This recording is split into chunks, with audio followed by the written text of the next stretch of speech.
அடுத்தபடியாக நாளாந்தம் செய்கின்ற அவுலாதுகள் நாம் நினைத்ததை விட பெரும் பெரும் நன்மை தரக்கூடியதாக அது மாறிவிடும். ஏன் பார்க்கிறோம் அல்லவா, ஸல்லல்லாஹு அலைஹி வஸல்லம் தொழுகைக்கு பிறகு யா சுப்ஹானல்லாஹ் 33 தடவை, அல்ஹம்துலில்லாஹ் 33 தடவை, அல்லாஹு அக்பர் 33 தடவை ஓதி வருகிறாரோ கடல் நுரையளவு பாவம் இருந்தாலும் அல்லாஹ் மன்னித்து விடுவான்னு சொன்னாங்க.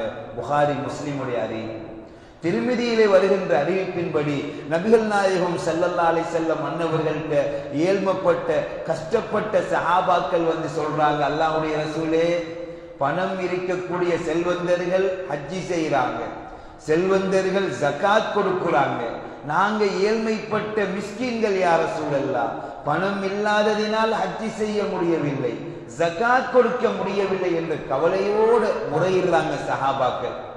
ஸல்லல்லாஹு அலைஹி வஸல்லம் சொன்னாங்க, அந்த ஏழ்மைப்பட்ட சஹாபாக்களுக்கு உங்களுக்கு பணம் இல்லாததினால் தானே கவலைப்படுகிறீர்கள், உங்களுக்கு ஜகாத் கொடுக்கின்ற நன்மையை நான் உங்களுக்கு ஒரு விடயத்தை சொல்லித் தரட்டுமா, ஹஜ்ஜி செய்த நன்மை கிடைக்கக்கூடிய ஒரு விடயத்தை சொல்லித் தரட்டுமா என்று சொல்லிவிட்டு பெருமானார் ஸல்லல்லாஹு அலைஹி வஸல்லம் சொன்னார்கள், 5 நேர தொழுகைக்கு பிறகு சுப்ஹானல்லாஹ் 33 தடவை, அல்ஹம்துலில்லாஹ் 33 தடவை, அல்லாஹு அக்பர் 33 தடவை ஓதிவிட்டு வலா இலாஹ இல்லல்லாஹு அஷரன், லா இலாஹ இல்லல்லாஹ் 10 தடவை ஓதி வாருங்கள், உங்களுக்கு ஹஜ்ஜி செய்த நன்மையும் கிடைக்கும், ஜகாத் கொடுத்த நன்மையும் கிடைக்கும் என்றாங்க ஸல்லல்லாஹு அலைஹி வஸல்லம். அதனாலதான் நம்ம தொழுகைக்கு பிறகு எல்லாம் ஓதி வருகிறோம்.